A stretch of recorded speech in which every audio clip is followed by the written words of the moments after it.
Welcome to today's first lecture. I have the distinct pleasure of sitting next to Mr. Stephen O'Malley, who, yep.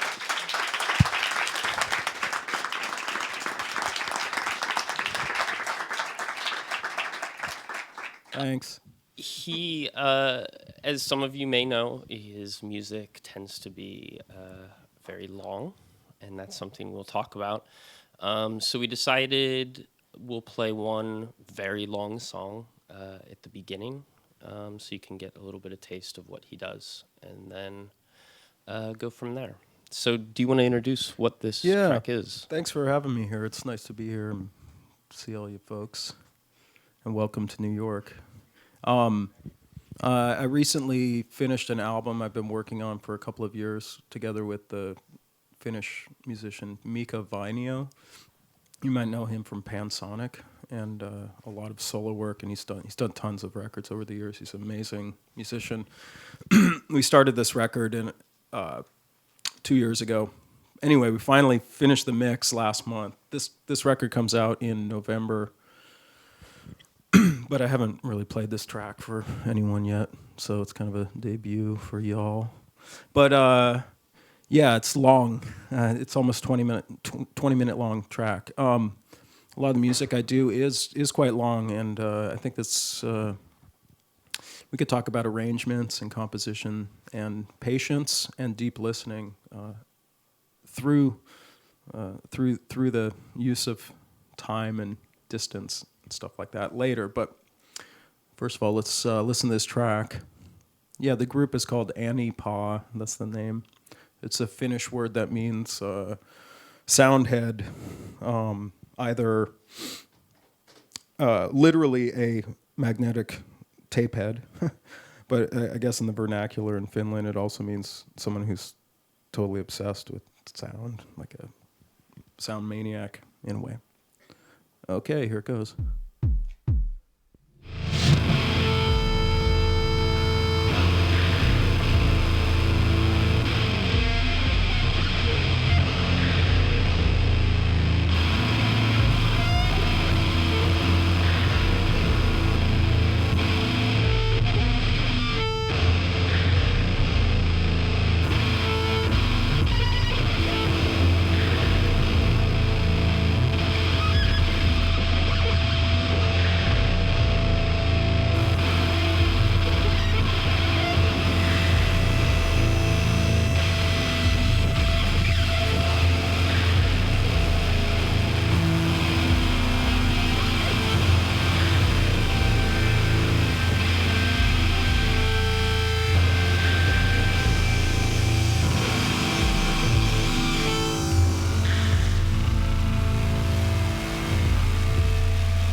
So Stephen, why are your songs so long? Thanks for sitting through that, by the way. Broadly speaking, it's a stupid question, but actually I think it gets at a lot of different things that matter to you. Why length of time, patience and listening, why is it important to you? Well, I think we're trained to increasingly get less and less focused. It's shorter and shorter material with music, with reading, with films, TV, or whatever sort of stimulus you have. But in fact, 20 minutes isn't long. It's just a fraction of time, really. So it's. I was thinking when playing this, there's several movements. It could be divided up into several tracks or whatever if we wanted to do it that way. But I kind of like the idea of thinking about an LP side. You sit down, you listen to an album, and this type of length is increasingly going away, I suppose, for a lot of types of music, or never was there in the first place. But this sort of album side length it's a good period to stretch out and explore different ideas in the composition and different tonalities and interactions, errors, mistakes. All of these things are allowed to be in the more living form of an arrangement. Were there some mistakes in there? Well, maybe the whole thing is a mistake. I don't know. No, but it doesn't have to be critically, cleaned up and lined up and stuff like that. I mean, there's a lot more. For me, it's flavor when you hear the humanity of playing music, because I play an instrument. I also work with electronics and computers and everything too, for music. But first of all, I'm a guitar player, so nothing is ever nothing is ever perfectly played. But also, it's always changing every time you play the instrument at all, whether it's the same composition or same idea or different idea. So with recording, you always have a snapshot of the idea, how it existed at that time. And with a longer arrangement, it gives more of a sense of the mindset behind the composition or the collaboration of the other musicians, the chemistry between those musicians and stuff, just prodding and poking in little different ideas within the context of the structure or the sound, tonality, and stuff like that. You said first you were a guitarist. Where and when were you when you first picked one up? It wasn't the first instrument I played, actually, but I was a bit old to start playing guitar. I think it was 18 when I started playing. A lot of people get into metal, playing metal when they're younger than that, but I was a huge fan. I just never wanted to play anything. Never had the right people to play with as well. So by the time I started, I had met some like-minded individuals who wanted to work on some slow, heavy music, and decided to play guitar. And where were you? In Seattle. I grew up in Seattle, and I met this guy named Greg Anderson. He was playing in a lot of hardcore bands that I would see when I was a teenager. I was really involved in the punk scene and hardcore music in Seattle when I was growing up, simply because there was no metal scene. Even though I was a metalhead at the punk show, I was that guy. And Greg, actually, he was in a lot of different bands. He was a bit older than me, so I would see all these bands. But finally, he kind of came around and came up to me. He's like, "Oh, I've discovered this band, and people tell me you're like really into death metal. This band, Entombed. I love it. I heard this Wolverine Blues album, or something like that." And it's like, "Oh, that's not even their best album, man. You got to check out Left Hand Path. You get some real sounds, That's like their pop record, Wolverine Blues." But and then we decided to start playing music. Now, you said you're a metalhead, Yeah. and you were like the only one and there were some hardcore punk kids. So basically, you kind of had to make your own scene in Seattle in a way, and you kinda. created a zine, right? I did a fanzine first, actually, before I played music. It was called Descent Magazine, and this is in the early 90s when you still made fanzines. And I was really into tape trading as well, which was an amazing thing when I was growing up. Made a huge difference in my life. Kind of ruined my life, actually. just meeting people through trading demo tapes through the mail. You know, it was the first time I really learned about geography firsthand. You know, trading with people in Brazil or Finland or Russia and stuff like that. You used to print out these lists of your entire collection and send them to these other people who did the same thing, and then make a selection of, you know, however much music you wanted to tape for the other person, and trade, like 6 tapes or 2 tapes or 12 or whatever, and then you'd exchange music that way. And that was, you know, that's underground right there. No internet, nothing like that, of course. But yeah, and then that got me into making this fanzine, which was just kind of an extension of that. I met a lot of the people doing this were also musicians or had bands, and they would trade their demos too, or albums. And then I decided to put another piece of commerce into the equation with this fanzine, and also have discussions with musicians and artists and stuff. And that lasted quite a while, almost 10 years. And I met a lot of people at that time, who I'm still friends with or play music with today and stuff, like Attila Chihar, who's this vocalist in Sunn. Met him through that, and various other people as well. You were interviewing all of these bands, and it was a very fan scenario in the beginning. Fan magazine, that's what fanzine means. And yeah, I was and am obsessed with music. So at that time, I was much younger, so it was a bit more idolatry as well. And also a form, you know, it's a form of escapism, music, of course. So when you're actually in contact with the musicians, sometimes it's sort of fantasy land, you know? And there's many times when I've met some of these people, and of course, your mental image of what their personality is never anything close to how people actually are, especially when you're younger.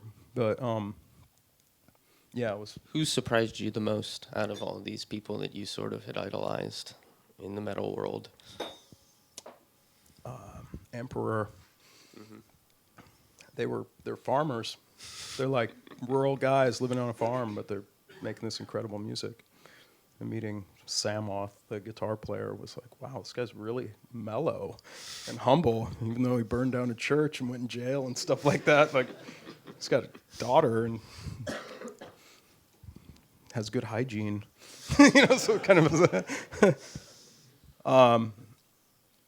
certainly not disappointing, just very interesting. You know, so of course people are very complex and different, each person. Also, a lot of the Norwegian black metal people I met, because I interviewed a lot of black metal bands at that time in the 90s, early 90s. So briefly, death metal, black metal, doom metal. More black metal. It's all black metal kind for you. Not all. No, for that fanzine. Yeah, okay. And then it opened up into kind of more electronic music, World Serpent style stuff, which was in a way a little bit of extension of the discovery process of music kind of based around occult topics.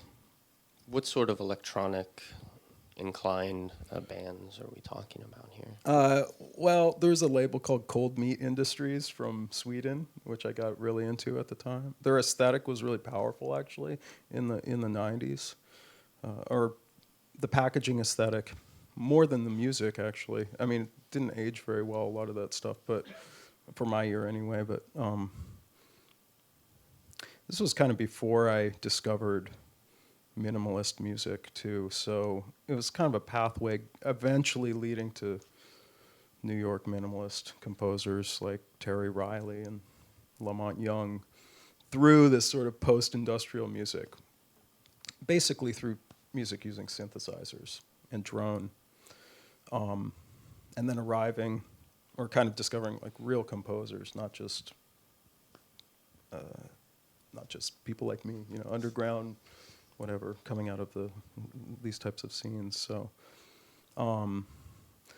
but I stopped doing that magazine about the same time I stopped the magazine because I wanted to focus on being a musician.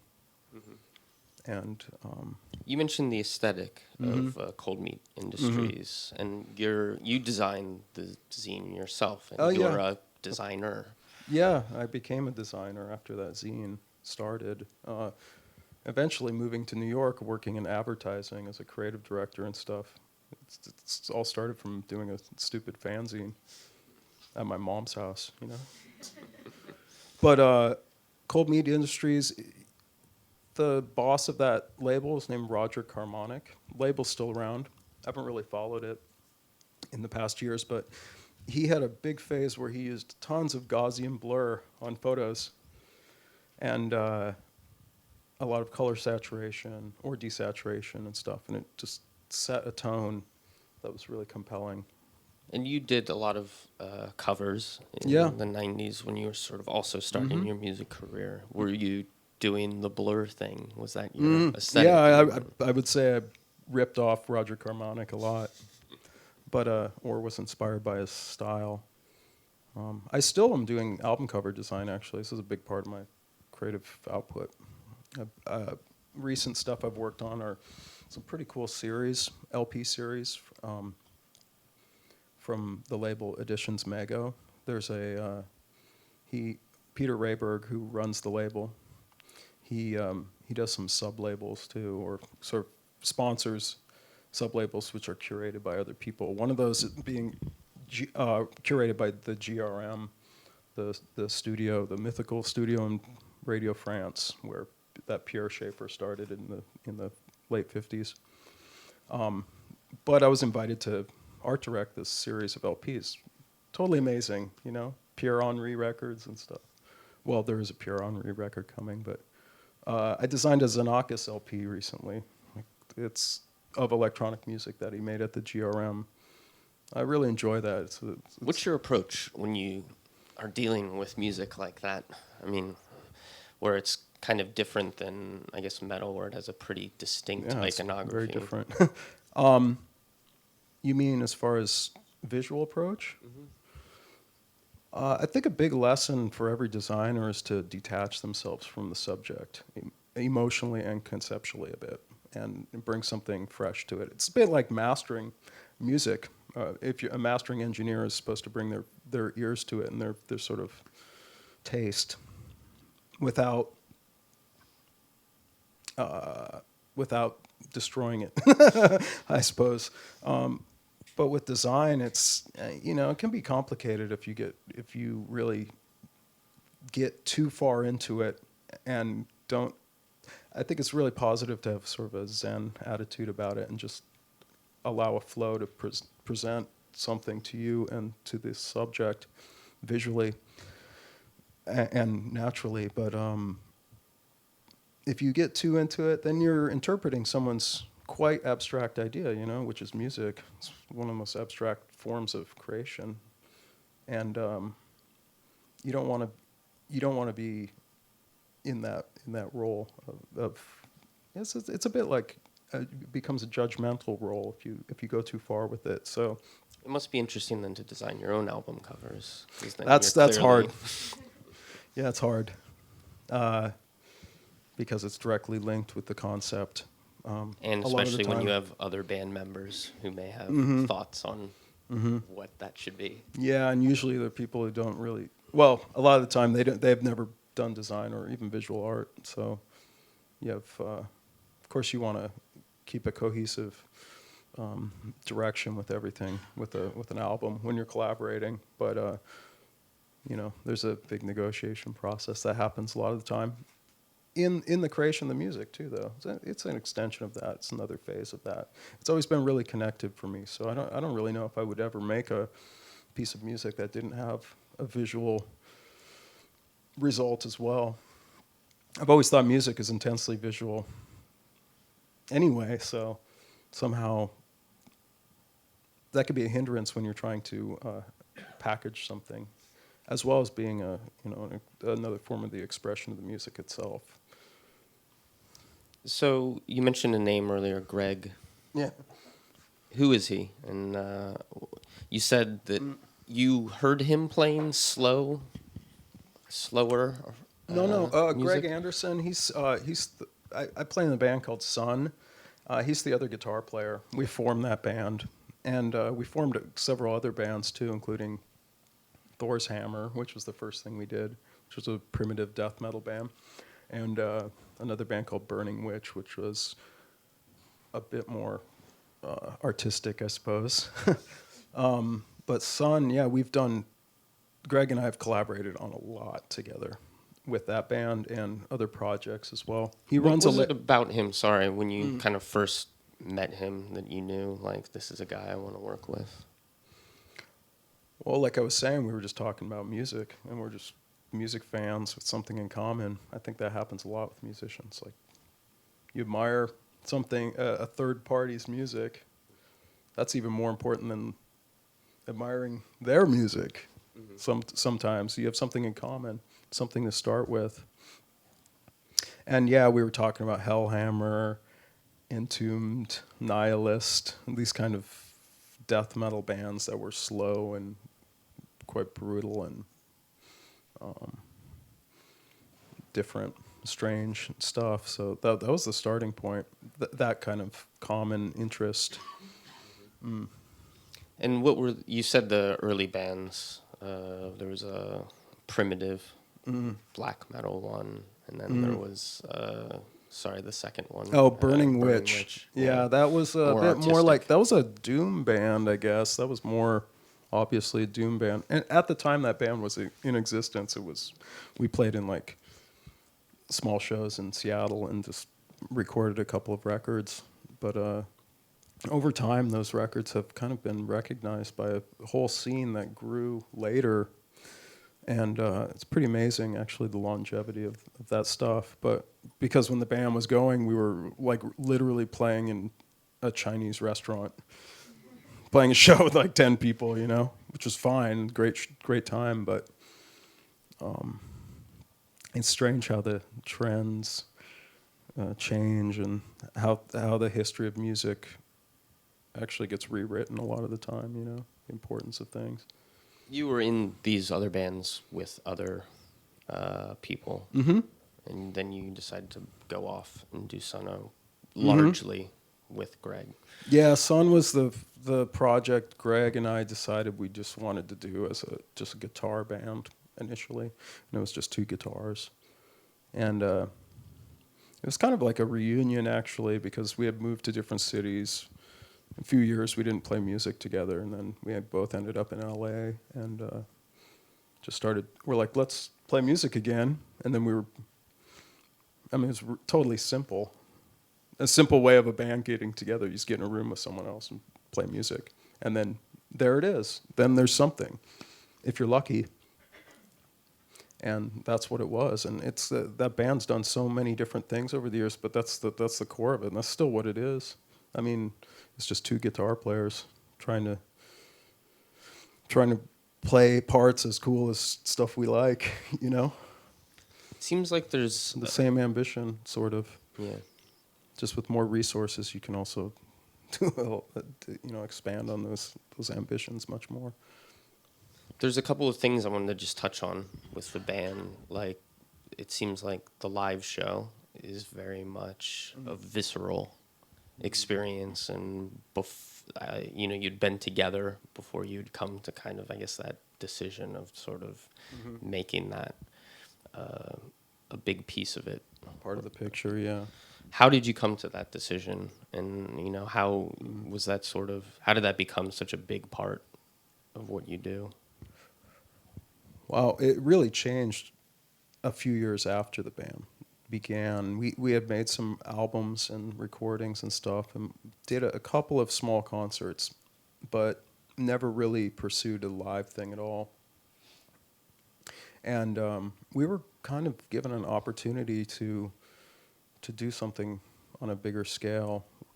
In 2003, we were invited to play in a festival curated by the band Autechre in the UK, this festival, All Tomorrow's Parties. Maybe you've heard about it. They invite musicians or groups to curate the whole lineup. It's pretty cool. And that was a big deal for Sunn. We had never come to Europe or even played a big show. And we got there, we were supposed to be opening the festival the first day at like 4 p.m. or something, and this other band that we're friends with and are really influenced by, called Earth, was also playing the festival, and they were direct support for Aphex Twin on Saturday night, and but Earth didn't make it to the plane for some reason, and didn't make it to England, and we got to the festival, and this guy Barry, who is the boss of it's his festival basically. I mean, he was the founder. He's like, Earth's not coming. Do you guys want to take their spot? Like, what? This is our first tour. Like, wow, okay, sure, why not? And it was the first time we had played live with Attila as well. And so we're... Sorry, Attila is... Attila Chihar is Hungarian singer. He's also a singer in this band called Mayhem. Who we were listening to as you may have came in. Yeah. But he didn't sing on this track. This was before him, or on that track. Anyway, this guy's pretty far out, and an incredible singer, incredible artist. And so we played, at like 11 p.m. on Saturday night to an audience of like 2,000, maybe more. But a lot of the audience were Aphex fans, and they had dosed, or they were dosing, preparing for the Aphex concert. And so people were pretty floored with this, because Sunn was really abstract, heavy, a lot of bass, no rhythm really. It was amazing. It was like and Attila's vocals sound like a Tibetan, pre-Buddhist ceremonial music. He's got a very low voice, and he does polyphonic singing and stuff. And he was wearing makeup, and there was a whole spectacle too. It was great. So when that happened, that show literally opened the door for us to a whole different world of listeners, including a lot of electronic, people who are into electronic music who wouldn't necessarily listen to a metal band, before that kind of showed. It was a huge moment for us. And through that, then we decided that tour went great. Besides that show, it was very good. And we just decided to do more, and we got more support and offers and stuff, and then turned into kind of a big thing with touring, especially between 2009 or 2007 and 2010. We did a lot of tours. Yeah, it's great. And the whole stage thing turned into a much bigger production too.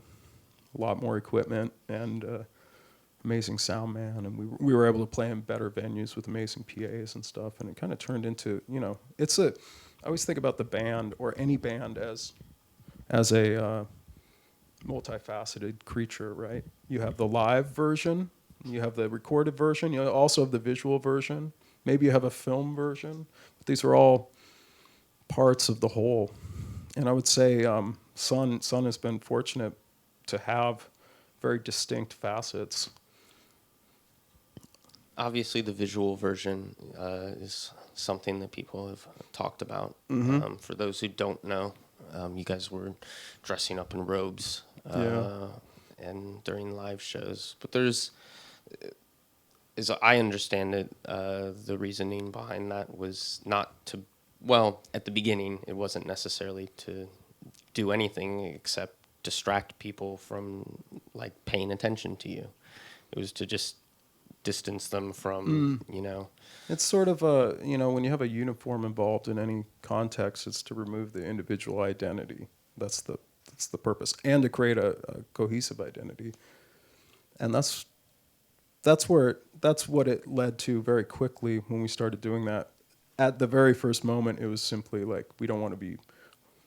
I mean, it's pretty boring to watch two guys making guitar feedback for an hour. You used to do shows behind the speakers, yeah, too, that's right. Yeah, we used to put the back line in the front of the stage and play behind because of the same reason. But then we wanted to try something different. and it immediately was perceived as either camp or ceremonial or spectacle or many other things. Made people react in a different way too to the music and the context. Enlarge the context for people, and you can get into it. You can think it's stupid, or you can, you know, really dive into it that way. It changes the moment of, it changes time for that performance, and you can have a pretty extraordinary experience if you want, or you can be entertained a little bit more, or a number of other things too. I think as long as you don't, end up getting defined by it, like Kiss trotting out with masks for the next 30 years, it's actually, wonderful way of, having all these sorts of different reactions to this thing you said. Mm-hmm.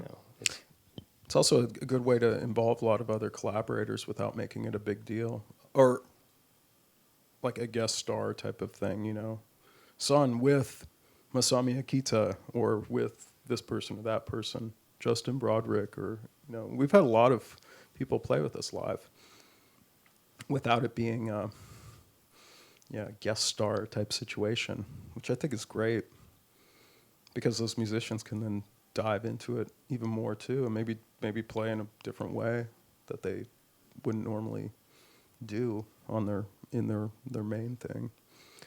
But the robes. It's. I'm glad we have the album facet to sort of show a different side as well, But the live thing, derobed.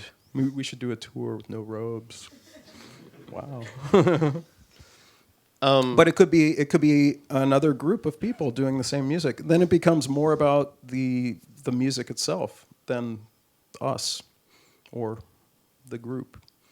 It becomes more about the sound itself. The sound is actually what you're going for. You're not going to see Greg or me playing slow riffs, going for this physical encounter with sound. Because Sunn concerts are quite high volume, and we use a lot of techniques with bass and sound pressure and standing waves and these sorts of things. And so it's a very physical encounter. You once said that the speakers are the stars of the show rather than you guys. Kind of the output transformer of the amps, I think. And the preamp tubes. Those are the 12AX7s that come from Holland. Those are the ones. That's the tone, at least for the guitars. How long did it take you to find the perfect one?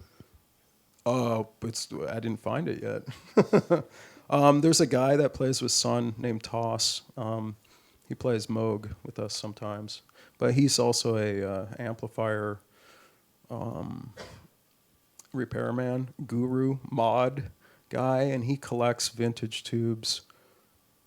And he has a lot of really amazing new old stock, and he's been very generous with those tubes, and modded out. Well, not modded, but tuned our amps. Mm-hmm. I wanted to play a song. I guess it's influenced you quite a bit. Can you? Oh yeah. Give me that. What do I do? Oh yeah. Oh, you need that. Yeah. Okay.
Yeah. Yeah, So Earth. Hello? that was Earth, tethered to the Polestar. You mentioned Earth earlier. They were supposed to become big stars, and instead Sun did because they played in front of Oh, big Earth is twin. very successful. Yeah. But you've mentioned in tons and tons of interviews Earth, Melvins. Yep, that's the foundation of most of the music. From Dylan Carlson, he's the guitar player of Earth. He's kind of the grandfather of the whole style of music that I'm involved with and have been involved with for years. He's an incredible player, an amazing sort of artist. And This record was made in '93. oh, this record came out in 2005. Oh. It was kind of their comeback record. Okay. He Oops. kind of I actually designed the cover of this record too, and that was pretty incredible.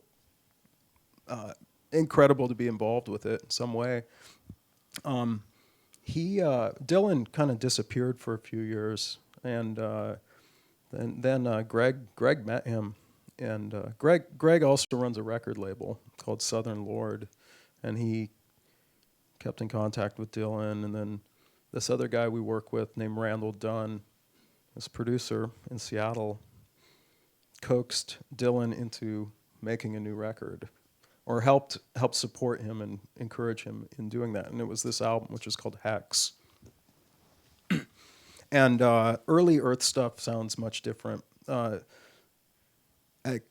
There's one album that Sunn's blueprint is basically taken from called Earth 2, the second album. And it's very, very heavy guitars with no rhythm section. But this album, he came back with this album, kind of blew people away because it was a country album in a way, or Americana. Yeah, you could hear that at the end there for sure. Mm-hmm. There's taste of it, but it's really a minimalist album. And all of the different instrumentation, it's kind of in a rock setting, but Dylan's way of arranging music is always, it's minimalist music, using a space as one of the prime components of the sound itself. So this album was a great way for him to come back. Arrangements. Arranging music like this. I'm sure most people think, how hard can arranging minimalist music be? Try playing slow. It's difficult. You have to be very patient, and it's a different kind of skill with listening and stuff. You have to find nuance. I always thought that Earth was amazing with the arrangements because although it's super repetitive, it always feels cyclic and sort of continual. More of a not just repeating something, but a continuation of an idea and evolution, sort of a spiral type of feeling. And after this, I had met the drummer of Earth. His name is Adrian Davies.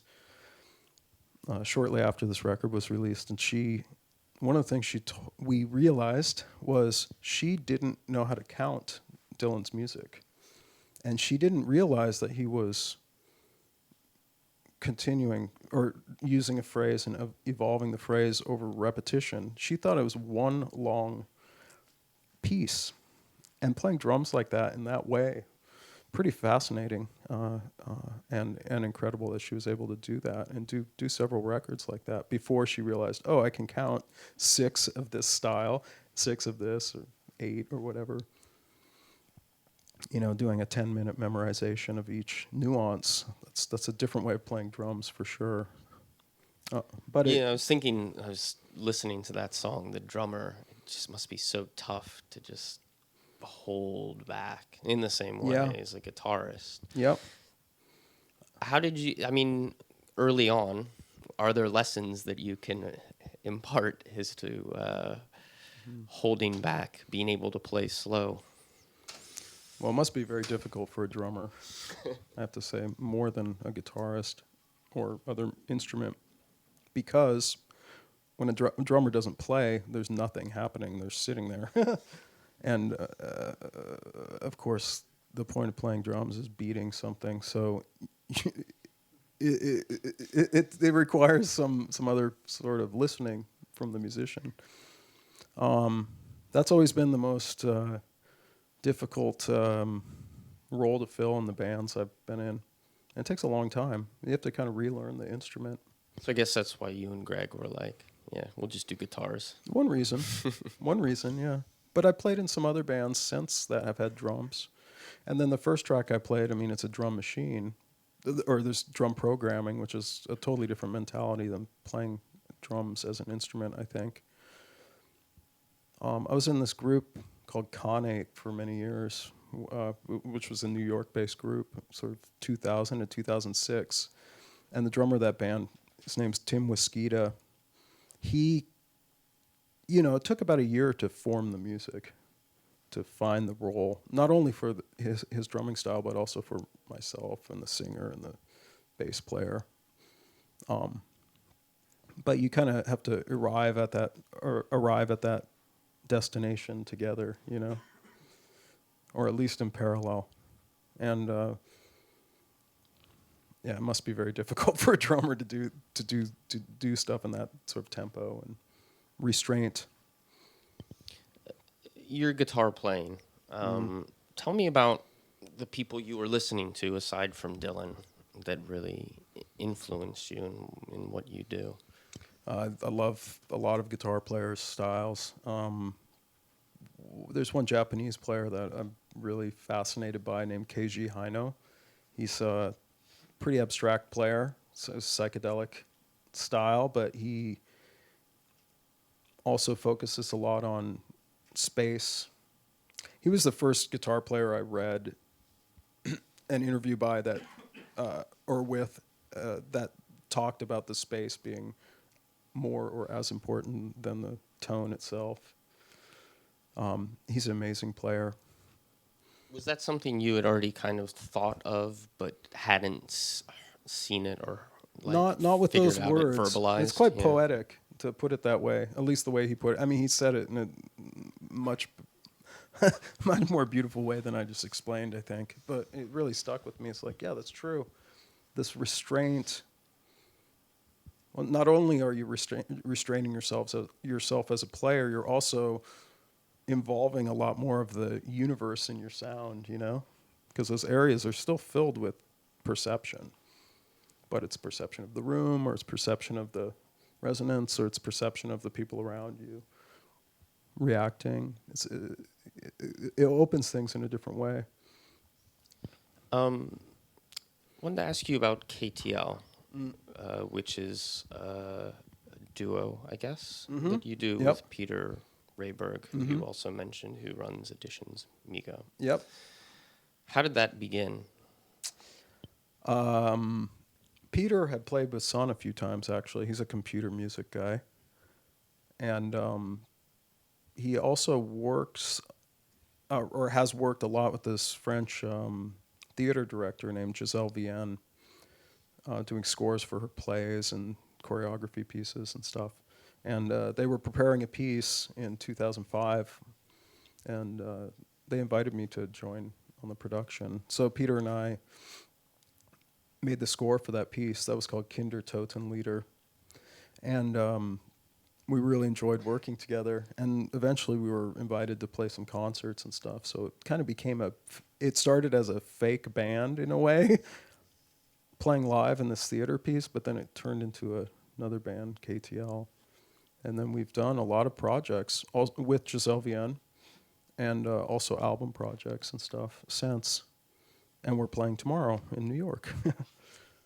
What is it like working, with a computer musician? And a lot of your guitar is fed through him, and he's affecting it, right? Originally it was. Okay. Now it's, the past few years, it's more separate identities as instruments. Did it take a little bit to buy into the fact that someone else was going to control what was coming out of what you were doing? Not really. I mean, because it had the purpose of the music at the beginning wasn't our own. It was to support this much more complex arrangement of this theater production, actually, as just one component in, a much bigger choreography, really.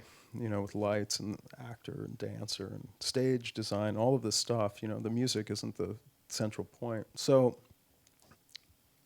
with that in mind, it kind of opened things up a bit to experiment a bit more. But I think our music has actually become much more interesting since we divided things. Why do you say that? Because Peter's an amazing musician, and what he does with synthesis and computer, it's really, really unique and interesting. Why don't we play a track, and maybe you can cue up the YouTube of the thing Yeah, sure. while we're doing that. This is KTL from the album 4. Yeah, this was recorded in Japan. This was the first record we did actually out of context of this theater stuff. So, and it was recorded by Jim O'Rourke.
Say it's great listening to those Genelecs. Yeah.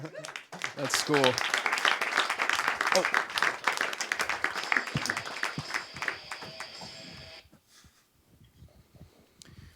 Yeah, that band. A lot of our stuff earlier on was really it's kind of like fusion of black metal, psychedelic guitar, and computer, very very simply. We've done a lot of other things too, though. Since that, I haven't listened to this album in a while now, but it's quite melodic, actually. Yeah. If you have your ears tuned to that sort of style, for sure. You said you kind of grown with it, because you said that was kind of a synthesis of all of your things, or rather, you can kind of hear all of those elements. I suppose that's just a function of working at length with him, getting to know him better, and then figuring out where you can go. Yeah, the chemistry evolves when you collaborate with someone over a long period of time. It's really interesting. It can be very rewarding, not only to the music, but to the sense of creativity and sort of expression and stuff for yourself. So all of your ideas are reflected through this other filter, or absorbed, or denied, or and over years, you can come to trust that and learn how to listen differently to your own music. Do you do much solo stuff? Sometimes. I'm playing solo tomorrow. I've been doing some concerts in the last couple of years, and this is it's quite difficult because there is no communication with other musicians. You're on an ego trip in a way. But I've come to realize how much I value the communication of collaborating, playing with other musicians through doing the solo stuff. But with solo, it's much more of like a investigation, I guess, of certain details of your playing style that you want to go further with. But when you're in front of an audience, being put on the spot is quite good, I think, for being truthful in the investigation and not getting waylaid. What are some of the details that you've pursued? The geometry of sound form. That's this sort of large-scale time exploration, harmonic dissonance, patience. Why don't we take a look at this clip? This is, why don't you go ahead and set it up? Back to the theater director, Gisèle Vienne, who Peter and I have done some scores for. This is a trailer of a play we worked on in 2010 and 2011. It premiered in 2011. It's called This Is How You Will Disappear. There was a big team of people working on this, including the author Dennis Cooper, American author, a couple of Japanese artists, one guy named Shiro Takatani, he's an incredible video artist, and another sculptor named Fujiko Nakaya, who is, she makes sculptures with fog, actually. It's quite beautiful and amazing, and several other artists too, but this is just sort of like a trailer for the piece. But there's some of the music in the trailer, of course, as well, so you can watch it over there.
Don't rape me.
How'd you get involved in this? I asked myself that question a lot, actually. Well, like I said, Peter Rayberg was working, is a longtime collaborator of Gisèle Vienne, the director of this play. They've worked on 6 or 7 other ones before I was involved. And while they were coming up with ideas for a piece from 2005 called Kinder Totenlieder, they invited me to participate. They actually invited Sunn to participate, but Sunn is several people with different ideas artistically and didn't work out with the entire group. But I was interested enough to pursue it, in a different context. And it was it was quite challenging to understand why. In fact, it took quite a long time I had to almost trick myself into going through with the process and, to be very patient until these forms of value started becoming clear to me. And that took about 6 months after the first play was premiered and we had been touring and stuff. I didn't really get it, but the structure of these plays deals intensely with layers of time, flashback, future sort of premonition, repetition. There's a lot of sort of dance. Well, there is dance in all of these theater pieces, and the style is quite fragmented and unique. But once I clicked into that, being able to I can't claim I understand the structure, but I can relate to this structure of really super detail with time. You said 6 months after it premiered, Something it finally like that. clicked. Yeah, I'm kind of slow. But, it's such a large artistic endeavor that it takes a long time to have some comprehension. But I guess I say that in the sense that that's an enormous amount of trust on your part to continue along with it. And I wonder, at the beginning, you were still, though, I want to be involved in this. I don't know what it's about exactly. Yeah. I can't figure it out. But I know I want to be a part of it. What was that, impulse? And generally, is that your impulse with these sorts of things? Yeah, maybe. It comes out of respect. Even if you don't understand an artist's work, you can still respect them as an artist or respect the work itself. Even if you don't understand it, maybe you don't even like it, but you respect the form itself. And I think that's important to keep in mind all the time when you're encountering art and music, because it's a way of open-mindedness that doesn't require you to be committed with judgment. And I knew immediately that I really respected this work. I saw one play before in France, and I was really confused. But what was happening was fascinating, and it was such a strong encounter that, I thought, wow, this is a great opportunity to try something different. Also something that's not based on the music scene, but involves a lot of other types of artists and who are working with similar ideas, actually. The light artist we work with on these plays, his name is Patrick Rioux. He's French, older guy. He's been working with theater and film for years. He is incredible, and he is a minimalist. He'll use only a few cans to create quite dramatic stuff. I mean, you saw just in that clip, there was, that's all light design, or his light design in that clip. So it's an opportunity to learn about form through other fields, directly. Must be quite eye-opening to be like, oh, yeah, you're doing what I'm doing, except yeah, in a completely different format. or to try and figure out a way to be cohesive and collaborate with that person. This play also, This Is How You Will Disappear. It was one thing we did with the diffusion was to use spatialization, which meant there's a 14-channel speaker system around the audience with 4 subwoofer stacks, which is pretty fun. And we use this sort of, the software, it's built from Max, and it's built by this organization called URCAM in Paris, who we collaborate with, and it basically creates a number of simulated acoustic spaces. So we could be in this room, and we could have an acoustic space like a forest or a canyon or a very small room or various other things, and you can move sound sources through this field and stuff like that. It's more theoretical than practical, actually, but it is a pretty interesting way to collaborate with a lighting director, because what Patrick would do would bring the depth of field very close, so you could tell it was a stage, like 10 meters deep or whatever. But then he'd make a move, and it seemed like you could have a sensation of depth opening up and stuff like that. And I got really inspired by that and brought spatialization into the tools we were using for the composition of the music, and tried to, complement that with sound as well. But working with these tools is a little bit deceptive, because you're so micromanaging every aspect, but the audience is there having the experience for the first time or even once. So I've learned through that it's much more effective just to suggest something than to make a very precise movement of a sound through space, for example. Rather just have something moving accomplishes the same sort of sensation for the audience. And you have the chance to do this.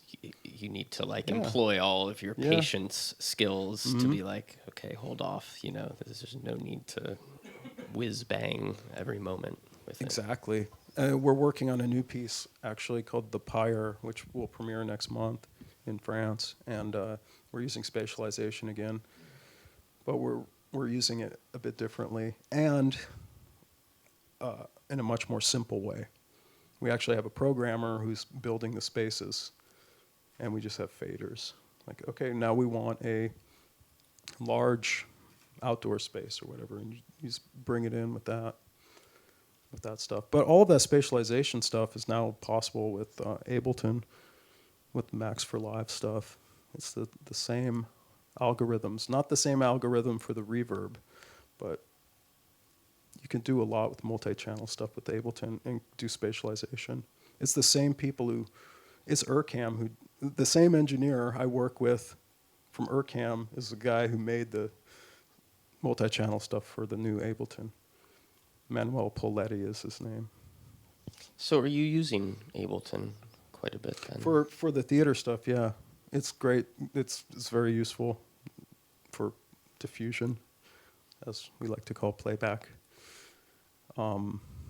Yeah.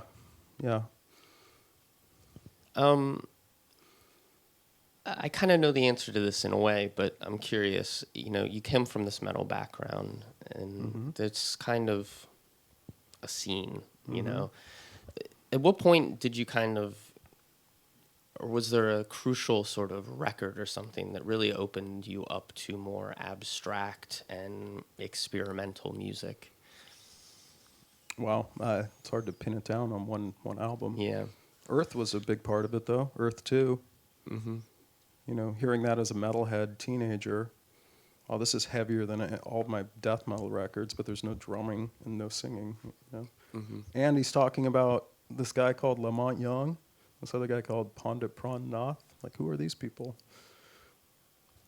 It's like the universe continually opens up when you're exploring music. It's really great. I suppose when you were doing the interviews for the zine also, it was just like connecting the dots. He mentioned Totally. that name.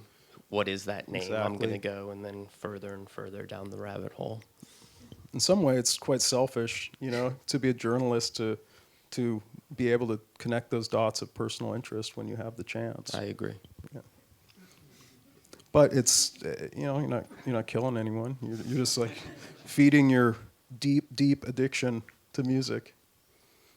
There's worse things in the world, you know? I guess I wanted to play one more song, and this is from Sunn. This is called "It Took the Night to Believe." I actually need the.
It Took the Night to Believe. It was off Black One, which I feel like is kind of like an interesting record in the Sunn discography. It feels like from there, that's your kind of final statement, in a way, on metal.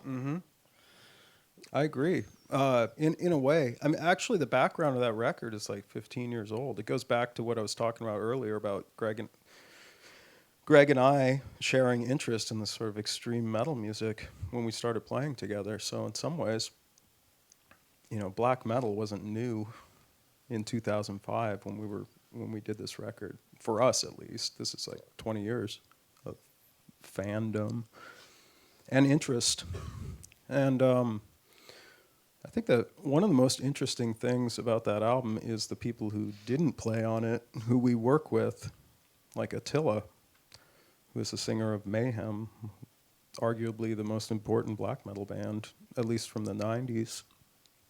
And we worked with a lot of American musicians who were more current and doing, like the singer of that track. His name is Rest.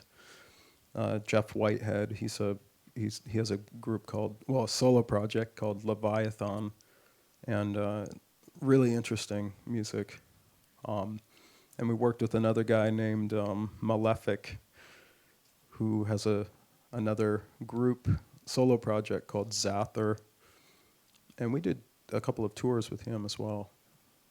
So at that point, it was a bit of a purging, I suppose, looking in retrospect, of this deep influence, because the thing we did right after that was a collaboration with a sculptor named Banks Violette. It was like a totally different area.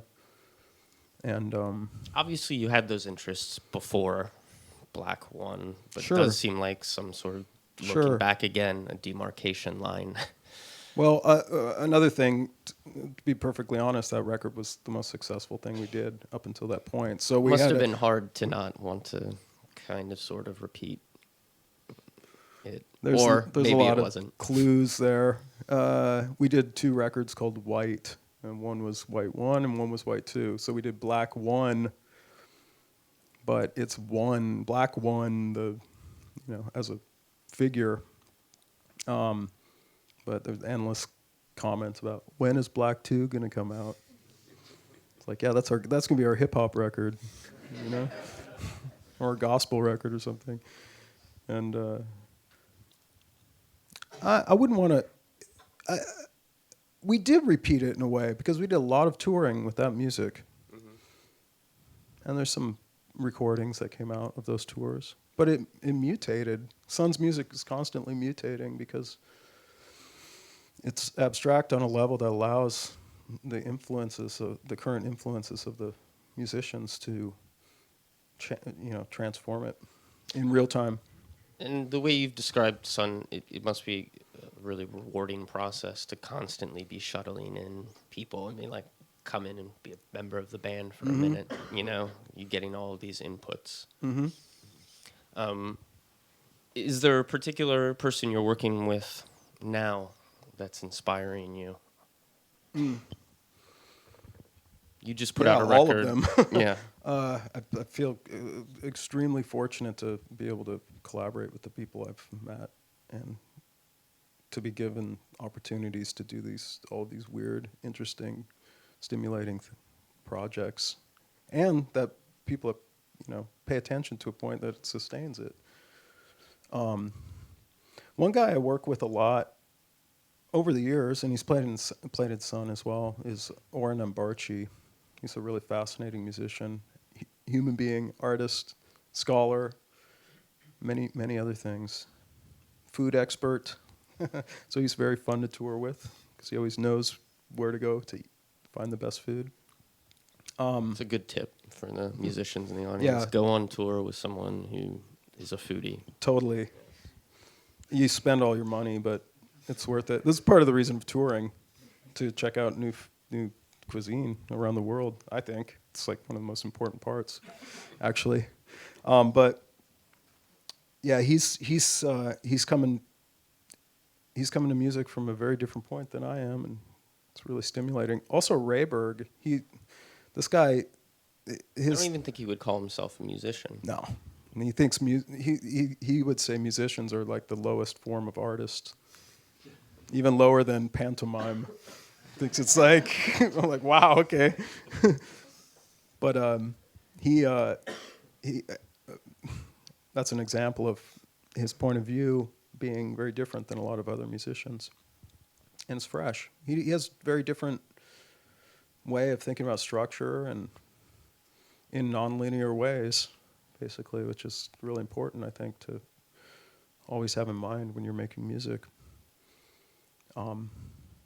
Aside from the food, what has he kind of taught you in a way? Or what have you taken from him? That your equipment is important, but you can really do fascinating things with anything, any type of equipment. He's got a really strange setup.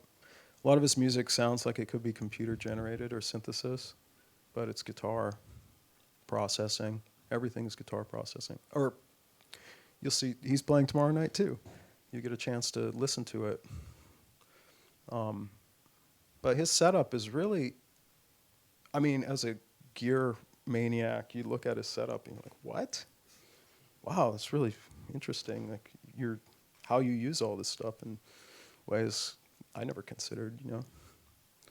What does your setup look like? I assume it's quite different depending on what group or what context you're in. It used to be more so, but kind of on the point I just made, it's kind of like you can change your tone with the same tools. It's like, you know, a carpenter makes a lot of different things with his tools too, kind of thing. But I use reverb, delay. I love tape delays. I have modded rat pedals. And the most important thing in my effects setup is a switch that allows me to have 4 channels simultaneously or individually, which has phase control on each channel. So I can play several amplifiers and they can be the amplifiers don't have to be in phase with each other, or I can tune the phase so they are all in phase, and that makes an incredible difference with tone, of course. That was a real game changer, that piece of gear. When did that come into play? 2009. You said you had some modded pedals. Are you modding them yourself? Or you have someone that you... I work with a couple of guys who build stuff for me. But I don't do it myself. Yeah. I mean, I make cables and stuff like that, just basic soldering stuff. But when it comes to the guts, I don't have the skills. When you... It's people that do it a lot better than I could even begin to do. Yeah. When you talked to them and said, I want this, how would you go about describing that? What was your, like, I want it to do X? Well, recently I worked with this guy from Russia on this unit, which is a tube preamp and a solid-state preamp in the same unit, and you can feed one into the other in either direction, or you can run each one individually on 2 output channels. But the tube preamp section is based on this amplifier that I love to use called a Model T, a Sunn brand amp. And by the way, that's where the band name comes from. It comes from the amps. No one knew that. And there's an amplifier brand that we named ourselves after because we use a lot of those amps. And we love them. And we're devoted. And we haven't been sued. But with that in mind, it's a big problem to go places like China or Russia or South America because these amps don't exist in those places. So it's become a hindrance, actually. And it's become very expensive to do tours in other places where we don't have the backline. So I asked this Russian guy to make me the preamp stage. So to try and open up some other doors for touring, I'd love to be able to tour in Southeast Asia and countries with people that are super enthusiastic, but the resources are much more limited than touring in Europe, for example. So hopefully that'll be my 2014 sort of access key. Wanted to open it up to questions from the audience, if that's all right. If you could just go ahead and wait for the microphone. Okay. So I have is it 2 questions? I don't know. Easy ones? No, 2. Just relatively. Okay, thanks. No, what you were talking earlier about how when you like the universe opening up when you're looking for new music and all that, and how you kind of just get exposed to everything. Do you remember how it was when you first like started listening to metal? Like the feeling you got. Like, do you have like any artists that like off the top of your head? Slayer. Yeah. When you're 11, 12 years old and you hear some music like that, you've never heard anything like that before. Yeah. Music or otherwise.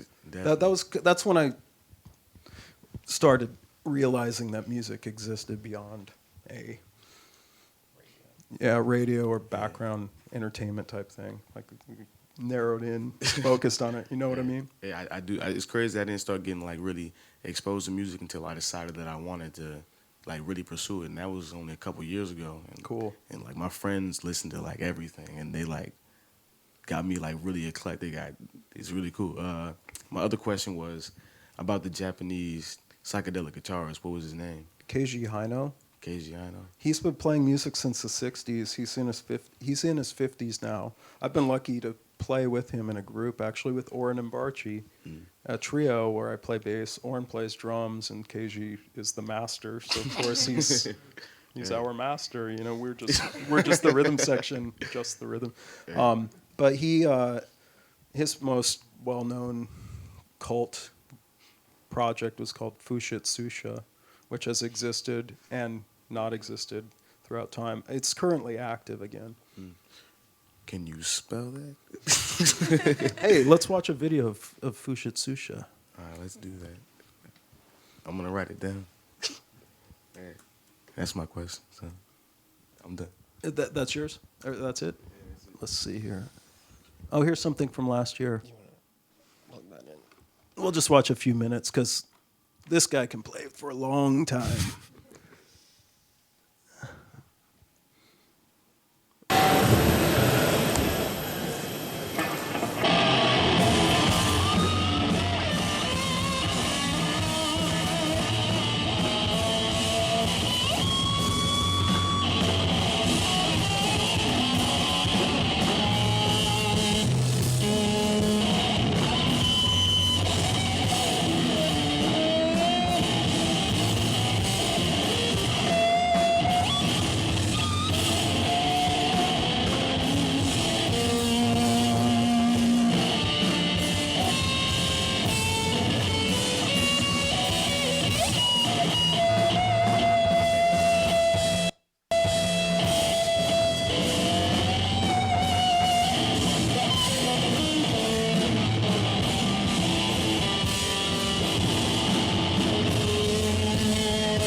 He's an incredible singer too, but I don't. You know, it's a live video. I don't know what the structure is really.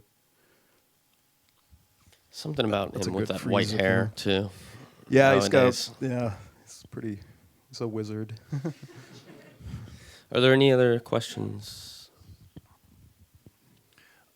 I understand. I understand you being influenced by '90s black metal because I listened to that stuff myself for a long time, and I personally love the music of Sunn because it's stripped of the whole ideologic background of the '90s black metal thing. Actually, I stopped listening to that stuff because most of the people, or some of the people, not most, but some of the people are racists and national socialists, and you running a fanzine about this stuff in the '90s. So, can you speak upon that issue? How you dealt with that sort of background? Yeah, it's a little touchy. You're right, though. There's a lot of really far right people involved with that music, and nationalist and racist. But there's also a lot of incredible artists, and sometimes they're the same person, like Burzum, Yeah. for example, probably the best example I can think of. But you know, when I was younger, I didn't really care. I didn't take these people very seriously. I've gotten a lot of flack for that, actually. I interviewed Burzum a few times. I had an article come out in a magazine that was quite questionable, like an overview of black metal. I was 20 years old. I was like, this is extreme music. That seemed to me at the time, maybe naively, to be the less important part of the picture. But after all, the more people you meet and the more experience you have when you're traveling and stuff, it's just, I mean, it's ridiculous. I don't really have tolerance for that type of mentality anymore. But when I was younger, I don't know. I thought it was more interesting that they were satanic. You know, that was more dangerous actually than some guy being a bonehead, like, you know, redneck. You know. Hi, thanks for speaking to us Hi. today. Yeah. You talked a bit about vinyl and having a song fit onto a side of a vinyl and tapes, and I was wondering, to what extent do you think the medium in which your music's distributed affects the length of music you make? And then following up that, with the advent of stuff like SoundCloud and YouTube, do you think that's helped to liberate the idea of tracks that have to fit a certain time or fit on an album in a certain way, or has made it easier to just make little sound bites because you can flip through it so easily? Big topic. We've been talking about it a lot in the last year. Well, you just put your entire catalog up on Bandcamp. Yeah, you can right? listen to every Sunn track that's ever been published on Bandcamp now. And you can download high-res waves and stuff. I have Google Analytics watching the page, and it just because I'm curious about what do people actually listen to a 20-minute track? The answer is no. The average attention period on Bandcamp is 2.5 minutes on the Sunn page, which is like, that's just the first note on some songs, you know? Which is fine. I mean, on the other hand, there's been something like 10,000 people have listened to the page in 1 week. I just put this up last Monday, actually. It's pretty interesting. I used to be a bit more like anti-MP3 and all this stuff, mainly because of fidelity and also trying to be, you know, vinyl. It's the best format, you know, for music. But whatever way you listen to music, the important thing is that you're engaged with what you're listening to. I mean, that's my approach to music. It doesn't matter if it's an 8-hour piece, you know. Lamont Young has his well-tuned piano piece. It's like varies from 8 to 12 hours.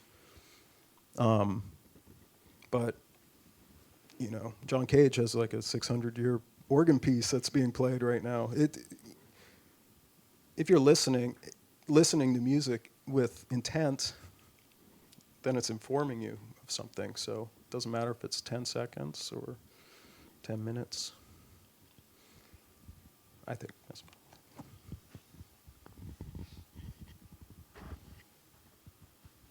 Hi, thank you. Hi. I would like to ask you about duration, especially, and how I met your music. I was listening to Gheorghe Ligeti Requiem, and in a hotel, and a friend, the desk man, comes to me and says, "Look, what are you listening to?" Yeah, well, this from college, you know, I'm analyzing. And he says, well, listen to this. And it was a Sunn album. And I went, oh. And that's a strange story. Yes, it's a really good story. So after that, of course, we are analyzing that John Cage thing and so on. But I'm interested in dance music. That's what I do. But duration for me is important in order to to find a state of mind. Well, but I had problems with industry. You know, they say no, 3 minutes of this and we put it on vinyl. It happens to me 2 times, and I want to know how you develop your idea. I mean, what is your use in duration, and also how you deal with music industry in terms to adapt your music to I don't know, the platforms, because it's also a business. I mean, we gotta live from it. I would like you talk about that. Okay. Thank you. Yeah, well, the first part of your question, it has to do with what the function is of the music. What are you writing for? What is the state of mind, you know? With a lot of my music, it's quite simply about meditation, whether through listening or actually performance of this music as a sort of yoga almost. And that requires time. And other music, dance music, 3-minute dance track, that's got a different function. That's supposed to provide a different type of energy, encourage a different state of mind or metabolism, even metabolically, right? The second part of your question, well, a lot of our music with Sunn and the other groups I've done with Greg have been self-published. So, at least for a long time in the beginning, Greg's record label, Southern Lord, put out a lot of stuff of our own music. So when you're operating DIY, you could do what you want. But then you have all of the responsibility and risk on your shoulders. But I would recommend to everyone to consider doing stuff yourself before knocking down a label's door for money, because that money is, you just go to the bank and get a loan. It's the same thing. It's probably less interest rate too. You know, when you start chopping off all the deductions on your accounting statement, you can see it's quite expensive to borrow money from a record label as an advance. But that's been really crucial in my entire career, this DIY attitude. Also with booking tours, working with friends, from the equipment, like I was talking about my friend Toss, all the way to the tour manager, the booking agents, the promoters, like Adam.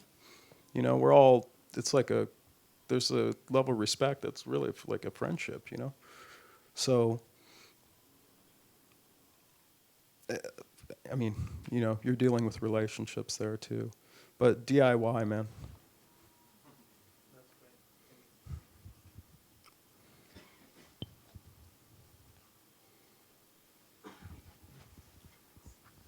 Oh, hi.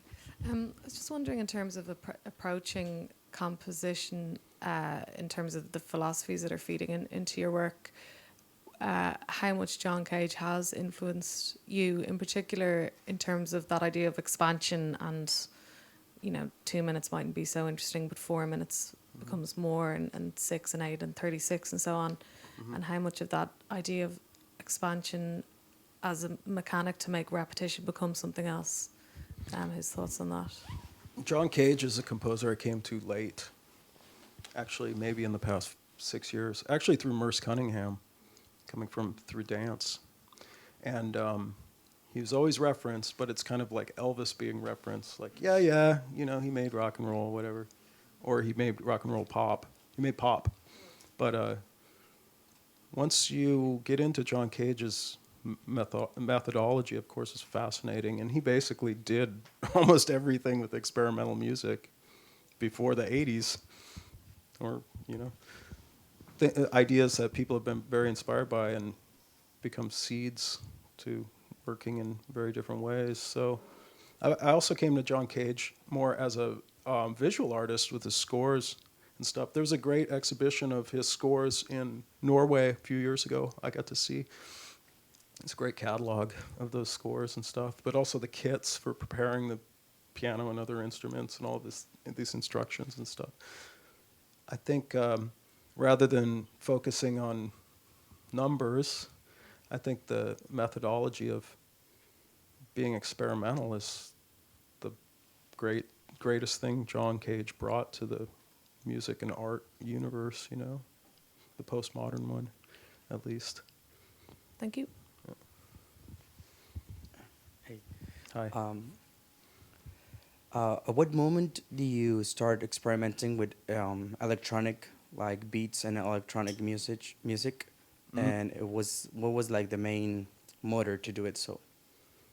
With Sunn, even on our first recording, we were using using synths. We were using a virus on the first demo we made, and I've always been more into. Well, since then, I've been very interested in using synths. I'm by no means very proficient in it, but I haven't really worked with beats though.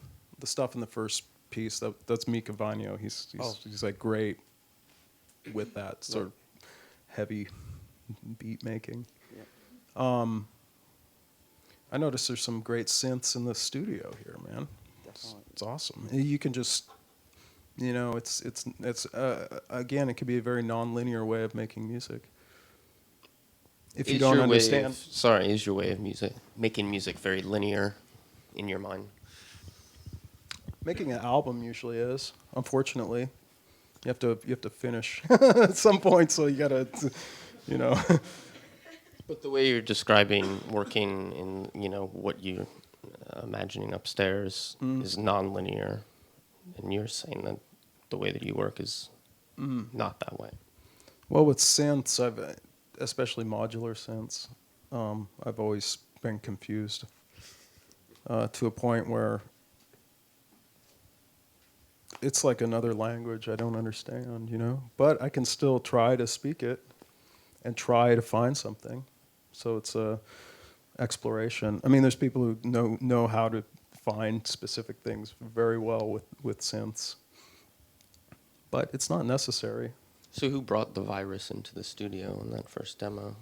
Matthias Schneeberger, the guy who recorded it, he had it in the studio, yeah. Then we got into Moog a little bit. Actually, we got into computer synths first before Moog, I'm ashamed to say. But soft synths. But one guy named Rex Ritter, who played in Sunn for a few years, he brought the Moog into the picture, the mini Moog. Did that? Thank you. Yep. Yeah.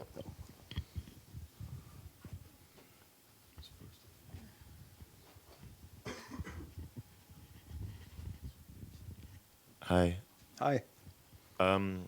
When working with very long, drawn-out, slow-burning pieces of music, do you ever find yourself struggling to maintain like a side of the wood in spite of all the trees, and keep a general overview on the structure, even when you're dealing with really extreme lengths, where you listen to a piece of music a couple of times and then it's time to break for lunch? Like how do you keep tabs of what's going on in a more structural sense? It's endless.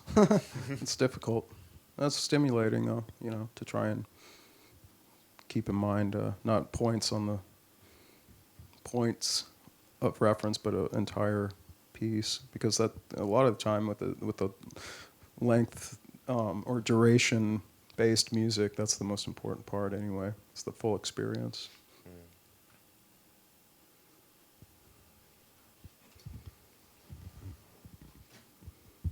Hi there. Hi.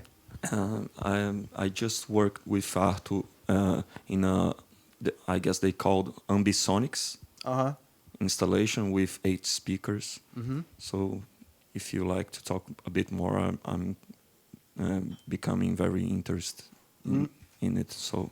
Well, URCAM, the organizer, or I guess it's a foundation. It's a public institution in France. So it's sponsored by the French government. It's a institute for acoustic research. And we've worked with them a bit in the last few years. And basically what it is now is a bunch of engineers who are experts with programming, and a bunch of engineers who are experts with PA installation, coming together and creating virtual spaces with their with their collaboration, and then proposing that to composers and other types of artists for use in their own pieces. So this institution is actually quite open, and because it's a public institution, it's their job it's their duty actually to propose this to other artists to use, to collaborate. And it's been interesting working with them. But their type of ambisonics is called SPAT, spatialization. Ambisonics is another institution's word for it too, for something similar. There's different, as you probably know, there's different institutions in Germany and stuff that are working with these principles as well. But what can I say? It's fun to have so much sound at your fingertips, right? To place things in space in a non-stereo way. It's also fun to go into see a demonstration at URCAM they have this one thing called WFS, wave field synthesis, and it's 140 Genelec monitors in a line hanging from the ceiling, probably at head level, in the center of the room, and it really creates a sensation of objects. So I saw a demonstration where it was a jazz band or something like that, and the singer was here, the drummer was over there, the bass player was there. It's like this sort of immaterial ghost feeling. Pretty cool. You know, it's a nice way to simulate the actual musicians being there in a very expensive way, but a lot of the time you need to do that. You know, it's pretty interesting. The engineer I mentioned before, Manuel Poletti, who I work with, he works for Cycling 74 as well, and Ableton, and he told me he recently was flown to LA to talk with Technicolor, the company, and they're trying to incorporate SPAT into film production now, but it's kind of an uphill battle because Dolby dominates that sort of surround sound market with cinema. But that could be really amazing with film too, I think. There's a lot of object suites in Max, especially for this. But in Max for Live, maybe it's a bit limited still.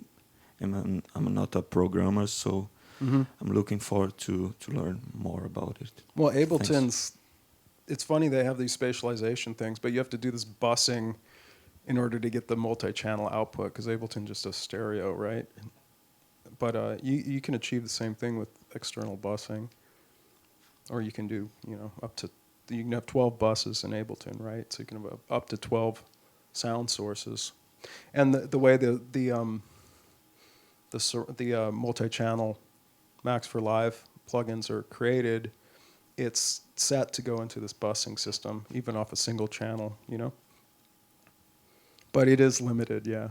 What I've done in the past is run external out. Or what I did when it was still Ableton 7, and there wasn't anything built in, is I ran external multi-channel buses into a Max patch, which was the SPAT.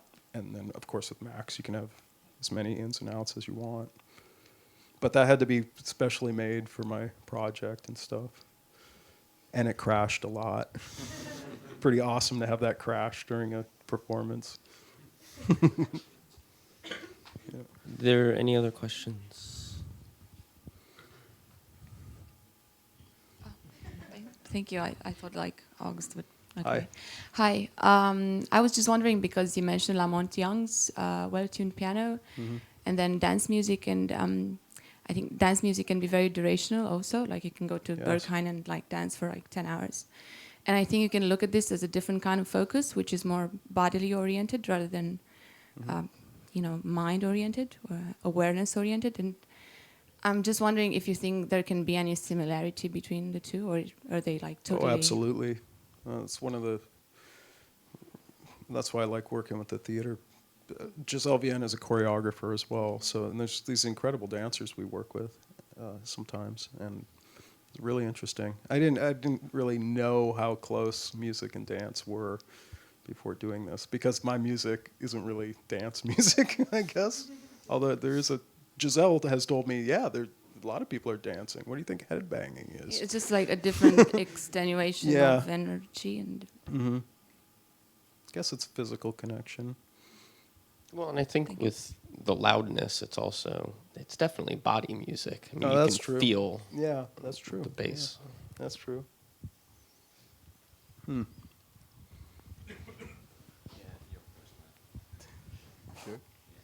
Hi, thank you for coming. Thanks. I want to ask you about the series you mentioned earlier on Editions Migo. Mm-hmm.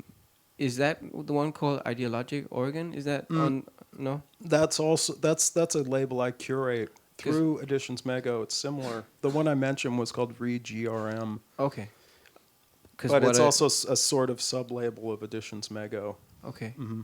Yeah, it's hard to keep track of. But I I guess know. my question deals with, because I heard that you curated this series, yeah. Mhm. But that's the Ideologic Organ. That's right. I was wondering if you could talk a little bit about that curation, that putting together this series. I heard that Jessica Kenny record. Mhm. I love that. I would love Oh, to hear cool. some more about that series, if you please. Yeah, well, Peter started working with John from the band Emeralds on a sub-label called Spectrum Spools. And I guess that was 2010 or 2009 when that started. And that was really successful right off the bat. And Peter decided to try that with some other people, like inviting people to do that. And he invited me to do it. And it's kind of a great opportunity because I've been involved with other labels over the years in various contexts. But I've never been a good businessman on the label side of things because, I don't know, it's just not my way. But with this situation, Editions Mego is producing the records, really. I mean, handling all the manufacturing, distribution, network setup, press, all this accounting. It's very good. And I'm I guess, the artistic director. I make the suggestions of who to invite to do albums. I work with artists directly. I do all the design. I facilitate the flow of the mastering and all this stuff too. Okay. It's nice. I mean, I do so much touring that having a brick and mortar business is not possible really. So it's an opportunity to make some connections, hopefully. I mean, you like Jessica Kenny. It's a pleasure to work with her, in order to bring out some of her music on vinyl as well, and maybe expose it to people that wouldn't run into her normally, because she's like a Persian classical musician, singer. So this is, blurring the genre thing a little bit more, maybe. Thank you for that. Yep. Hi. Hi. I got a little question for you. In terms of coming out with a new live show, what do you keep in mind in terms of like arrangement and that kind of stuff to keep people entertained throughout the whole set? Entertainment is not something I'm concerned with. Okay, cool. Yeah. Seriously. I got the same problem over here, so yeah. It's not a problem. Oh, no, isn't it? Yeah. I think the problem is that people want to be entertained. Yeah, that's true. Yeah. It's like use your brain to, engage. Yeah. I mean, I love being entertained as well, but that's just not what I do. Musically, anyway. Okay, cool. Definitely.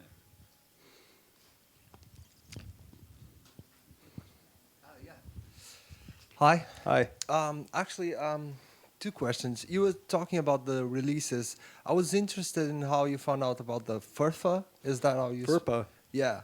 That's really cool. I mean, I think the whole lesson here is actually like looking at other music styles and seeing that, like you said, it's a valid point of view and you can learn a lot, especially like surreal things like you find in metal, like in black metal. And lately I've been going through like the world music thing.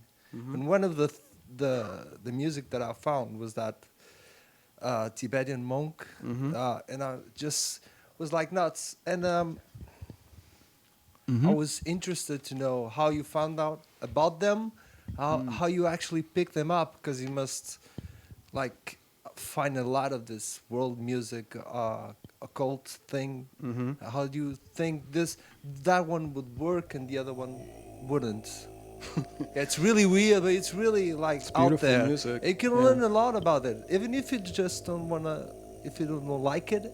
It's interesting because they're actually Russians, and they're the boss. This is them playing, by the way. Just they're so doing you know. they're doing vocal Can I music. just add something? Sure. Like, for instance, this thing, people usually don't listen to this, but like, if you go to Fever Ray, she's got this intro track.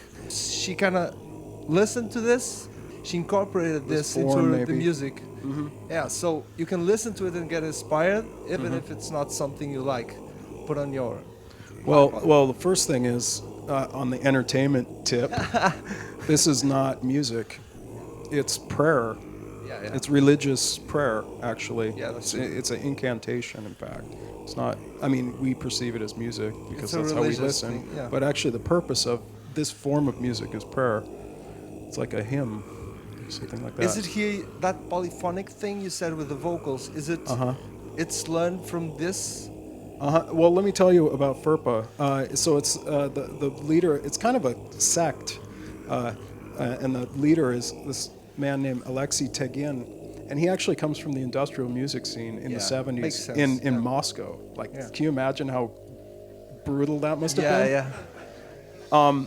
But then he became a fine artist. He became a super realist painter and was very successful in the contemporary art world for a long time. Then he walked away from that and started studying various forms of music. And he came to Tibetan Bon music, actually, is what it is. Pre-Buddhist religious music. He also studies a lot of other types of music. As you said, world music. Yeah.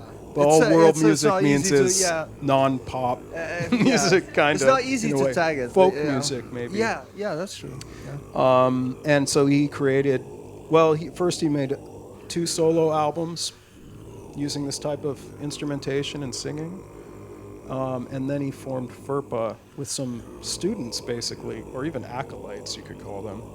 And pretty interesting. We played with them a few times. Yeah. I brought them to England. They supported Sunn on a few concerts, and they've been doing more live stuff in Europe in the past couple of years. But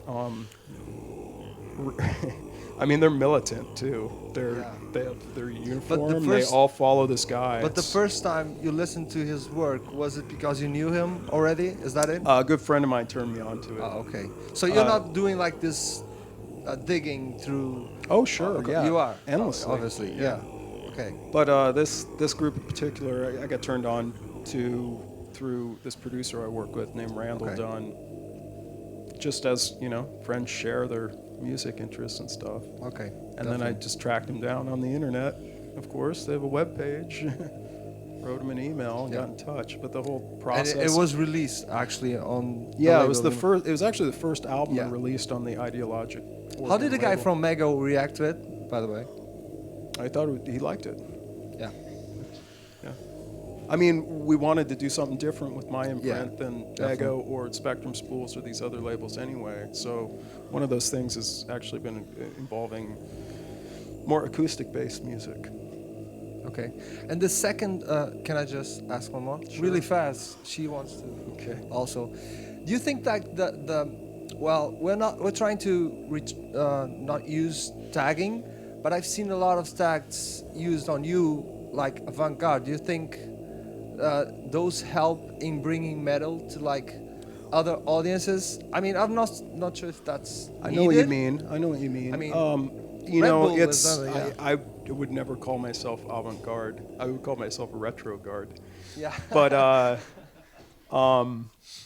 these kinds of tags are used by journalists Yeah. and writers to try and contextualize things, and it can be annoying or incorrect, but ultimately the purpose is just to give a frame of reference to Okay, help but I mean, people. yeah, just to point out exactly, since you've like had a fanzine, so you sort of went through the whole journalist thing in a bit. Do you think this is a possible way to get metal or more extreme music into other listeners, like calling? I don't avant-garde? know. I mean, it seems people. I could just say that the audience of Sunn seems really diverse. A lot of different kinds of people coming to our concerts. It's really cool. Yeah. Yeah. Okay. Yeah. Thank you. Yeah. Hi. Hi. Are you familiar with the work? You mentioned John Cage before. Are you familiar with the work of Yannis Xenakis in the 70s? Yes. And have you tried or I mean, I don't know. Have you worked with 3D and 4D representation of a sonic event or of the music you are composing in order to try to contain it and see the evolution through the 20-minute? Oh, you mean visual yes, analysis? like 3D or even 4D, like. Not really. I haven't done that. In a way, that's what spatialization is a result of, though. But I didn't have to model stuff. I was using all of the music I've made using the spatialization stuff has been instrumental music, or singing. So we didn't have to simulate anything. I've never really used virtual instruments, or maybe a little bit, but I've always tried to. I think it's more interesting to have the humanity of the playing in those compositions, at least. But no, I haven't done any of that. I'd be curious to. I mean, when you're mixing, I just mixed that ÄÄNIPÄÄ album on an API desk. It's a beautiful API desk downstairs, by the way. You should totally use it if you can. It has an incredible tone, and the headroom's amazing. Or maybe it's upstairs. Oh, yeah. The SSL, yeah. Upstairs is an API. It has a spectrometer on it. That's as close as I've gotten. It's in a secret room. Yeah. Well, if you have any other questions, you'll be around for a little bit today? Okay. Thanks for listening. Thank you very much, Stephen O'Malley.